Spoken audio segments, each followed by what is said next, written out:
নমস্কার, বইপাড়ার গল্প চ্যানেলে আপনাদের স্বাগত। আচ্ছা, লোভ, লালসা, চাহিদা, আকাঙ্ক্ষা এগুলো কি জীবনের শেষ অবধি সীমিত থাকে, নাকি তা থেকে যায় মরণের পরেও, পরকালে? শুনে নিন আজকের গল্প হরির হোটেল, লেখক সৈয়দ মুস্তাফা সিরাজ।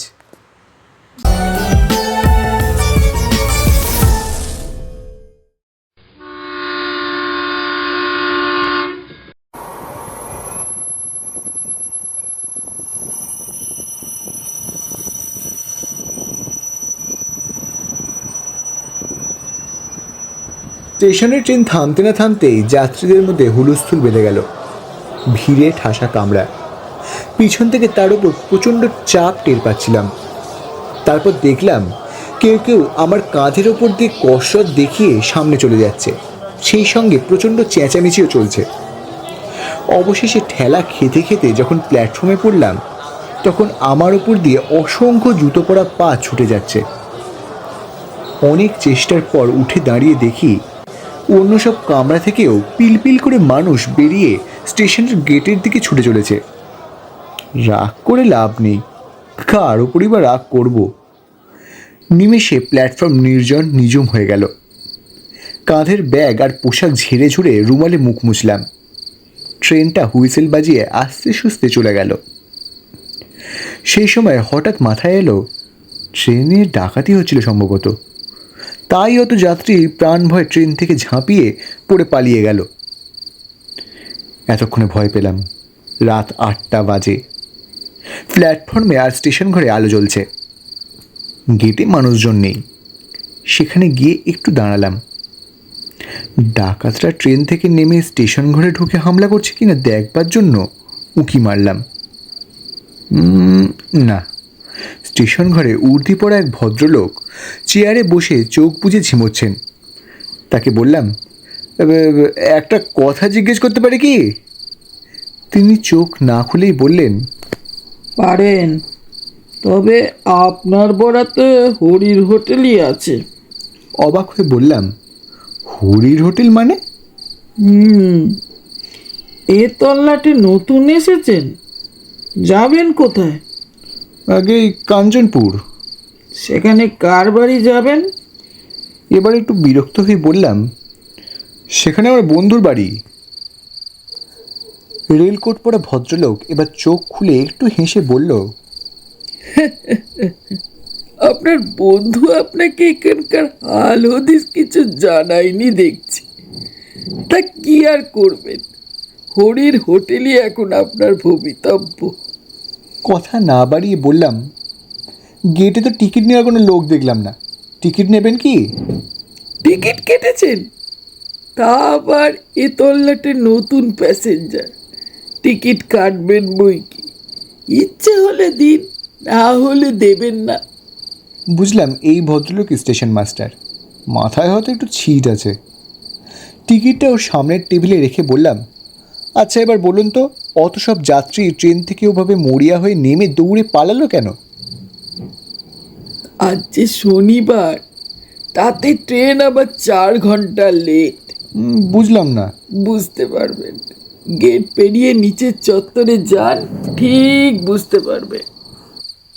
গেট পেরিয়ে গিয়ে দেখি কয়েক ধাপ সিঁড়ি নিচে একটা খোলামেলা জায়গা, এক প্রান্তে কিছু দোকানপাট। অস্পষ্ট জ্যোৎস্নায় লক্ষ্য করলাম চত্বর একেবারে জনহীন। আমার সহকর্মী ও ঘনিষ্ঠ বন্ধু নির্মল বলেছিল, স্টেশন থেকে নামলেই বাস, সাইকেল রিক্সা বা এক্কা ঘোড়া গাড়ির মধ্যে কিছু একটা পেয়ে যাব, কিন্তু কোথায় তারা? একটা চায়ের দোকানে আলো জ্বলছিল, সেখানে গিয়ে বেঞ্চে বসে বললাম, আচ্ছা দাদা, পরের বাস কটায়? চাওলা আমার দিকে তাকিয়ে মুচকি হেসে বলল, বাবুমশাইয়ের আশা হচ্ছে কোত্থেকে? কলকাতা। ঠিক ঠিক, তা যাওয়া হবে কোথায়? আগে কাঞ্চনপুর। আচ্ছা পরের বাস কখন আসবে? বাবুমশাই, এত রাত্রিরে আর বাস আসবে না, আসবে সেই ভোরবেলা। কেননা রাত্রিরে তো এই স্টেশনে আর কোনো ট্রেন থামে না। সাইকেল রিক্সা বা এক্কা গাড়ি? চাওলা হাসলো, আজ্ঞে না, খামোকা কেন রাত্রিবেলা ওরা আসবে? বাবুমশাই, আপনি বড় ভুল করেছেন। আসবার সময় দেখেননি সোনাগড় স্টেশনে হঠাৎ ট্রেনের কামরা বেজায় ভিড় হয়েছিল? মনে পড়ে গেল। বললাম, তুমি ঠিকই বলেছ, কামরা একেবারে ফাঁকা ছিল। হঠাৎ ওই জাংশনে ভিড়ের চাপে কোণঠাসা হয়ে গেছিলাম। ব্যাপারটা হলো, এ তল্লাটের অসংখ্য লোক সোনাগড়ের কারখানায় চাকরি করে। তারা প্রতি শনিবারে বাড়ি ফেরে, রোববার কাটিয়ে আবার সোমবার সোনাগড়ে যায়।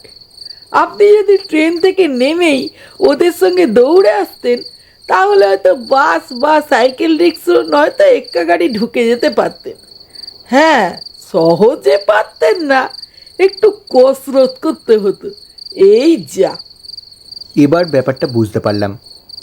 নির্মলের ওপর রাগ হলো। এই ব্যাপারটা যদি ও আমাকে আগে খুলে বলতো তাহলে তো ঠিক ছিল, কিন্তু আর রাগ করে লাভ নেই। তাছাড়া নির্মলের মেয়ের অন্নপ্রাশন কাল রবিবারে। আমি কবে যাব নির্দিষ্ট করে তাকে বলেও দিইনি, শুধু বলেছিলাম নিশ্চয়ই যাব, শনিবার পর্যন্ত অপেক্ষা করিস। বললাম, আচ্ছা দাদা, 1 কাপ চায়ের ব্যবস্থা কি করা যায়? চাওলা গম্ভীর মুখে মাথা নাড়ল। না বাবু মশাই, উনুনে আমার রাতের রান্না শেষ করে জল ঢেলে দিয়েছি, আর চা করার কোনো উপায় নেই। আচ্ছা আচ্ছা, এখানে হরির হোটেলটা কোথায়? লোকটা যেন একটু চমকে উঠল। বলল, হরির হোটেল? এর আগে কখনো ও হরির হোটেলে খেয়েছিলেন নাকি? না, আমি এই প্রথম এখানে আসছি। হরির হোটেলের কথা স্টেশন মাস্টারের মুখ থেকে শুনলাম। ও, হরির হোটেলে যখন যাওয়ার ইচ্ছে হয়েছে চলে যান, তবে একটু দেখে শুনে যাবেন। বলেই চাওলা আমার মুখের সামনেই দোকানে ঝাঁপ ফেলে দিল। এখানে দেখছি সবই অদ্ভুত, লোকজনও অদ্ভুত, আর হরির হোটেলে যেতে দেখে শুনে যাব কেন? কিছুই বোঝা গেল না। এতক্ষণে চাঁদ আরও উজ্জ্বল হয়েছে। সব দোকানপাট বন্ধ, শুধু শেষ দিকটায় আলো জ্বলছে। সেখানে গিয়ে দেখলাম একটা ঘর খোলা আছে। দরজার কাছে টেবিলের সামনে একজন রোগাটে গড়নের কালো রঙের লোক বসে আছে, পরনে ধুতি আর হাতকাটা ফতুয়া। ভেতরে দুসারি লম্বা বেঞ্চের সঙ্গে উঁচু ডেস্ক আঁটা। দেখেই বোঝা যায় এটা একটা হোটেল। এই তাহলে হরির হোটেল। লোকটি আমাকে দেখেই কেন যেন সবিনয় করজোড়ে নমস্কার করলো। আমিও নমস্কার করে বললাম, আচ্ছা এটাই কি হরিবাবুর হোটেল? সে জিভ কেটে মাথা নেড়ে বলল, আজ্ঞে স্যার, দয়া করে আমাকে বাবু টাবু বলবেন না। আমি একজন সামান্য লোক। বাইরে টাঙানো সাইনবোর্ডটা দেখুন, লেখা আছে অন্নপূর্ণা হোটেল, কিন্তু এ তল্লাটে সবাই বলে হরির হোটেল। ঠিক এই সময় আমার মনে পড়ে গেল আজ বেলা 11টায় খেয়েছি। তারপর ট্রেনে বাড়তিনেক বিশ্বাস চা, আর এই সময়ই ডাল ভাত মাছের ঝোল মিশ্রিত লোভনীয় খাদ্যের তীব্র ঘ্রাণ আমার বাঙালি পেটে প্রচণ্ড ক্ষুধার উদ্রেক করল। শটান হোটেলে ঢুকে কাছের বেঞ্চে বসলাম। ব্যাগটা একপাশে রেখে বললাম, আমার খুব খিদে পেয়েছে, শিগগিরই ব্যবস্থা করুন না হরিবাবু, ভাত ডাল যা হোক কিছু একটা করুন। হরি ডাকলো, ঠ্যাংদা, ও খালু, ঘুমালি নাকি? ভেতর থেকে ঢলা হাফ প্যান্ট পরা একটা নাদুস নুদুস গোলগাল গড়নের যুবক এসে একগাল হেসে বলল, তোমাকে তখনই বলেছিলাম হরিদা, 2 মুঠো চাল বেশি করে নি, আর তরকারি তো অনেক আছেই। হরি বলল, তাহলে স্যারকে একখানা পুরো মিল দে। কিছুক্ষণের মধ্যেই গোগ্রাসে 1 থালা ভাত ডাল তরকারি মাছ পরম তৃপ্তিতে খেয়ে ঢেকুর উঠল। হাত মুখ ধুয়ে এবং মুছে বললাম, অপূর্ব, খাসা আপনার হোটেলের রান্না, খেয়ে এমন তৃপ্তি জীবনে পাইনি। হরি বলল, অথচ বেটার ছেলেরা আমার হোটেলের বদনাম রটায়। কি আর বলবো স্যার, আমার নামে থানায় পুলিশের কাছে নালিশ পর্যন্ত করেছিল। যাকগে সেসব কথা, আপনি আমার অতিথি, আপনার কাছে কিন্তু দাম নেব না। কিছুতেই হরি মিলের দাম নিল না। অবশেষে বললাম, ঠিক আছে, তাহলে আমাকে রাতে থাকার জন্য একটা ঘরই ভাড়া দিন। হরি জিভ কেটে বলল, ঘর তো নেই স্যার, আমার হোটেল শুধু খাওয়ার হোটেল, এখানে থাকার ব্যবস্থা নেই। আমি আর খাদা ওপরের ওই ঘরে রাত্রিটা কাটাই, নিচে কি থাকার জো আছে? নানান উপদ্রবের চোটে অস্থির হতে হবে। কি উপদ্রব? হরিবাবু, আমি এই বেঞ্চে ঠিক শুয়ে রাত কাটাতে পারবো, কোনো উপদ্রব গ্রাহ্যই করবো না আমি। হরি হাসল। আপনার মাথা খারাপ, কথা বাড়িয়ে আর লাভ নেই। আমার খিদেও পেয়েছে, তা আপনি যাবেন কোথায়? আগে কাঞ্চনপুর।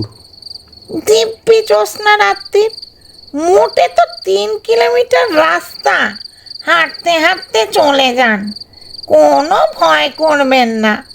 আমাদের এ তল্লাটে আর কিছু থাক না থাক, চোর ছিনতাইবাজ ডাকাত কিন্তু নেই। মনের আনন্দে গান গাইতে গাইতে চলে যান।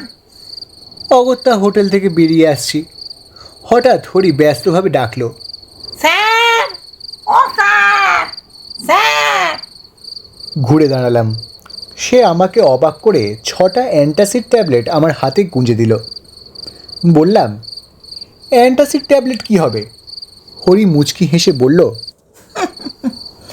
বাইরের মানুষ হরির হোটেলে খেয়েছেন, যদি দৈবাত অম্বল টম্বল হয়। আপনি আমার এ রাত্রির একমাত্র খদ্দের স্যার, আপনি আমার সার্টিফিকেটও বটে।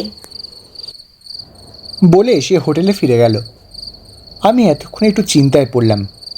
খেতে তো সবই সুস্বাদু মনে হচ্ছিল, তাই খেয়েছিও প্রচুর। প্যান্টের বেল্ট ঢিলে করতে হয়েছে, কিন্তু অ্যান্টাসিড কেন? দুধারে মাঠ, নির্জন পিচ রাস্তায় গুনগুন করে সত্যি মনের আনন্দে গান গাইতে গাইতে হাঁটছিলাম।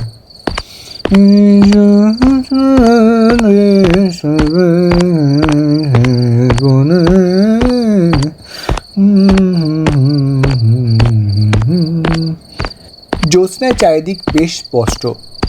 কিছু দূর চলার পর মনে হলো পেট বেজায় ওজনদার হয়ে উঠেছে। তখন দুটো অ্যান্টাসিড ট্যাবলেট মুখে পুরে চুষতে থাকলাম। আরও কিছু দূর হাঁটার পরে পেটের ওজন কমেছে মনে হলো। সেই সময় নেহাত খেয়াল বসে একবার পিছু ফিরে দেখি আমার পিছনে কেউ যেন হেঁটে আসছে। যাক, একজন সঙ্গী পাওয়া গেল তবে, এই ভেবে দাঁড়িয়ে গেলাম। অমনি সেই লোকটাও দাঁড়িয়ে গেল। বললাম, কে? কোনো সাড়া এলো না। একটু ভয় পেলাম। ছিনতাইবাজ বা ডাকাত নয় তো? চলার গতি বাড়ালাম। তারপর এক অদ্ভুত ঘটনা লক্ষ্য করলাম। যতবার পিছনে ফিরে তাকাচ্ছি দেখছি জ্যোৎস্নায় কালো রঙের মূর্তির সংখ্যা ক্রমেই বেড়ে চলেছে। রাস্তার দুপাশে মাঠ থেকে একজন দুজন করে আরও লোক এসে সেই ছায়া মিছিলকে বাড়িয়ে তুলছে। অবশেষে ঘুরে দাঁড়িয়ে চেঁচামেচি করে বললাম, তোমরা যেই হও, আমার কাছে ডাকাতি করার মতো মাল করি নেই।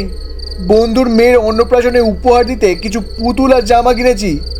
নগদ টাকা করে যা আছে তা তোমরা কেটে নিলে ভাগ করলে বেশি কিছু পাবে না, কাজে তোমরা কেটে পড়ো। আশ্চর্য ব্যাপার, কালো কালো মানুষের দল স্থির দাঁড়িয়ে আছে। তারপর আবার কিছুটা হেঁটে গিয়ে ঘুরে দেখি তারা সমান দূরত্বে আমাকে অনুসরণ করছে। এরা কারা? অজানা ত্রাসে শিউরে উঠলাম। সাহস দেখিয়ে খুব চেঁচিয়ে বললাম, সাবধান, আমার কাছে কিন্তু রিভলভার আছে, আমি কিন্তু পুলিশের লোক, গুলি করে মুন্ডু উড়িয়ে দেব। কিন্তু এই হুমকিতেও কাজ হলো না। আমি যত দ্রুত হাঁটছি তারাও সেই একই দূরত্বে নিঃশব্দে হেঁটে আসছে। আমি থমকে দাঁড়ালে আবার তারাও দাঁড়িয়ে যাচ্ছে। এই অদ্ভুত মায়াকালো মিছিল পিছনে নিয়ে হেঁটে চলা সহজ নয় মোটেই। আমার গলা তৃষ্ণায় শুকিয়ে গেছে, সঙ্গে জলের বোতল নেই, এমনকি একটা টর্চও আনিনি। আতঙ্কে দিশেহারা হয়ে আমি দৌড়তে শুরু করলাম। দৌড়তে দৌড়তে যতবার পিছু ফিরে তাকাচ্ছি সেই বিভীষিকার আমাকে যেন অনুসরণ করে চলেছে। কিছুক্ষণ পরে সামনে ঘন কালো গাছপালার ফাঁকে রাস্তার ধারে একটা মন্দির দেখতে পেলাম। মন্দিরের উঁচু খোলা চত্বরে কারা যেন বসে গল্প করছিল। আমি দৌড়ে গিয়ে সেখানে দাঁড়াতেই লোকগুলো হইচই করে উঠল। হাঁপাতে হাঁপাতে বললাম, আমি আমি কেউ ধমকে বলল, আরে আমি কে? আমি কলকাতা থেকে আসছি, যাব কাঞ্চনপুরে। বাস ফেল করে বড্ড বিপদে পড়েছি। একজন বলল, তাই বলুন, তা বিপদটা কি? হ্যাঁ, একদল কালো কালো লোক আমাকে যেন ফলো করে আসছে। সর্বনাশ! আপনি কি হরির হোটেলে খেয়েছেন? হ্যাঁ হ্যাঁ, খেয়েছিলাম বটে, বড্ড খিদে পেয়েছিল। অমনি আবার হইচই পড়ে গেল। ওরে, হরির হোটেলে খেয়েছে রে! কি সর্বনাশ! আমার একা নয়, ওই হরির হোটেলের সঙ্গে খাওয়া দাওয়ার পুরো দলটাকে সঙ্গে নিয়ে আমাদের গায়ে এসছে। ওরে বাবা রে! এইসব বলতে বলতে লোকগুলো মন্দিরের পিছনে উধাও হয়ে গেল। তারপর গ্রামের কুকুরগুলো ডাকতে লাগলো। আমি এবার কি করব তাই ভাবছি।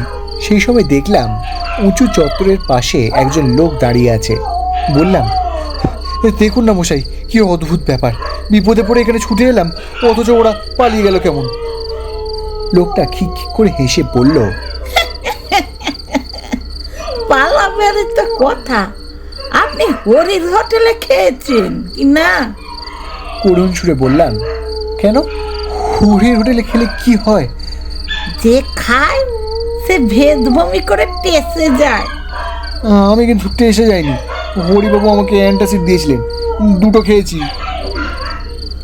দুটোতে কাজ হয় না মশাই, এখনো আপনার পেটে হরির হোটেলের ভাত আছে তো, তারই গন্ধে যত গন্ডগোল বেঁধেছে। কারা আপনাকে ফলো করেছে বলছেন যেন? হ্যাঁ হ্যাঁ, দু একজন করে অন্তত 30-40 জন মতো তো হবেই। জ্যোৎস্নায় সব কালো কালো মূর্তি। তারা হরির হোটেলের খেয়ে টেসে গেছে। কথায় বলে স্বভাব যায় না মোলে। হরির রান্নাটা যে সুস্বাদু করে, সেই লোভে পড়ে পেট পুড়ে খেলেই কেলেঙ্কারি। ওরা ভেদ বমি করে টেসে গিয়েছিল বটে, কিন্তু লোভটা যায়নি। আপনার পেট থেকে হরির সুস্বাদু রান্নার গন্ধ টের পেয়েই ওরা আপনার পিছু নিয়েছে, বুঝলেন তো? হ্যাঁ বুঝলাম, কিন্তু এবার আপনি দয়া করে আমাকে কাঞ্চনপুরে পৌঁছে দিন। কাঞ্চনপুর আরো প্রায় 1 কিলোমিটার। সেখানে কাদের বাড়ি যাবেন? আগে নির্মল সিংহদের বাড়ি। ও, সিঙ্গি মশাইদের বাড়ি। চলুন, আমারও বাড়ি ওই গ্রামে। তবে সাবধান, আপনি আগে আগে, আমি আপনার পেছন পেছন চলবো। কেন, আপনি কি ভয় পাচ্ছেন নাকি? কিচ্ছু বলা যায় না। হরির হোটেলে এ পর্যন্ত যারা খেয়েছে তারা সবাই ফেঁসে গেছে। আহা, বলছি তো আমার কিছু হয়নি। লোকটা খিক খিক করে হেসে বলল, টাটকা টেসে যাওয়া বডি তো, তাই ওই রকম প্রথম প্রথম কিছু টের পাওয়া যায় না। মনে হয় এই তো দিব্যি আমার বডিখানা আস্ত আছে, কিন্তু আত্মার ভ্রম। আসলে বডি কখন চিতায় পুড়ে ছাই হয়ে গেছে। কি অদ্ভুত! মোটেও না, এমনও হতে পারে আপনার বডির স্মৃতি আপনাকে এখনো আস্ত রেখেছে। যাকগে, চলুন, পিছনে তাকাবেন না, আমিও তাকাবো না। কিছু দূর হেঁটে যাওয়ার পর বললাম, দেখুন, আপনার যেমন আমাকে ভয় করছে, তেমনি আমারও আপনাকে ভয় করছে। কখন পিছন থেকে আবার কি করে বসবেন? ঘাড় মোটকে দেবো বলতে চান? যা অবস্থা তাতে এবার ওইটুকুই যা বাকি থাকে আর কি। বাজে কথা বলবেন না, আপনি বড় অকৃতজ্ঞ মানুষ তো। আমাকে মানুষ বললেন যখন, তখন আর আমাকে ভয় কেন? বরং আপনার ভয় পাওয়া উচিত যারা আমাকে ফলো করে আসছিল তাদের। লোকটি থমকে দাঁড়ালো। এই রে, একেবারে ভুলে গেছি, আমার জামার পাশ পকেটে টর্চ আছে, বের করে নি। আগে আপনাকে টর্চের আলোয় দেখে নি, তারপর এখনো পেছনে কেউ ফলো করছে কিনা সেটা দেখে নি। এই বলে সে টর্চ জেলে আমাকে খুঁটিয়ে দেখল। তারপর ঘুরে দাঁড়িয়ে পিছনের দিকে টর্চের আলো ফেলল। কয়েক মুহূর্তের জন্য সেই আলোয় দেখলাম এক দঙ্গল আস্ত কঙ্কাল ছিটকে দুধারে গাছপালার মধ্যে লুকিয়ে পড়ল।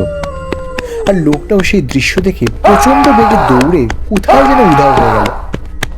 আমার সৌভাগ্য তার হাত থেকে জ্বলন্ত টর্চটা ছিটকে পড়েছিল। সেটা আমি কুড়িয়ে নির্ভয়ে এবার এগিয়ে চললাম। মাঝে মাঝে পিছু ফিরে টর্চের আলোয় ফেলছিলাম, কিন্তু আর কেউ আমাকে অনুসরণ করছিল না। বেশ কিছুক্ষণ চলার পর রাস্তার বাঁকের মুখে মোটর সাইকেলের উজ্জ্বল আলো দেখতে পেলাম। তারপর মোটর সাইকেলটা আমার কাছে এসে থেমে গেল। নির্মলের সাড়া পেলাম। যা ভেবেছিলাম, এতক্ষণ পর্যন্ত অপেক্ষা করে হঠাৎ মনে পড়ল আজ তো শনিবার। পুটু কি অত ভিড়ের মধ্যে আর বাসে উঠতে পারবে? তা হ্যাঁ রে, হেঁটে আসতে কোনো অসুবিধা হয়নি তো? আয় আয়, ব্যাক সিটে বস। দোষটা আমারই, বুঝলি কি না? মোটর সাইকেলের ব্যাক সিটে চুপচাপ উঠে বসলাম। যা ধকল গেছে, এখন আর কোনো কথা নয়। না, পরেও আর কোনো কথা নয়। এমনকি হরির হোটেলে খাওয়ার কথাও চেপে যাব। হরির দেওয়া অ্যান্টাসিডের ট্যাবলেট দেখিয়ে বলবো রাতে আর কিছু খাবো না, পেটের অবস্থা আর ভালো নেই। তাছাড়া আমি হরির হোটেলে খেয়ে এসেছি শুনলে নির্মল নির্ঘাত আমাকে ফেলে পালানোর চেষ্টা করবে। তার মানে মোটর সাইকেলের অ্যাক্সিডেন্ট, এবং আমি নিজেই ভূত হয়ে যাব। সর্বনাশ। শুধু একটাই ভাবনা, হরির হোটেলের ভাত যতক্ষণ না পুরো হজম হচ্ছে ততক্ষণ কি নির্মলের বাড়ির আনাচে কানাচে সেই ছায়াকালো কালো মিছিলের মূর্তিগুলি গন্ধ শুকতে শুকতে ঘুরঘুর করে বেড়াবে? দেখাই যাক।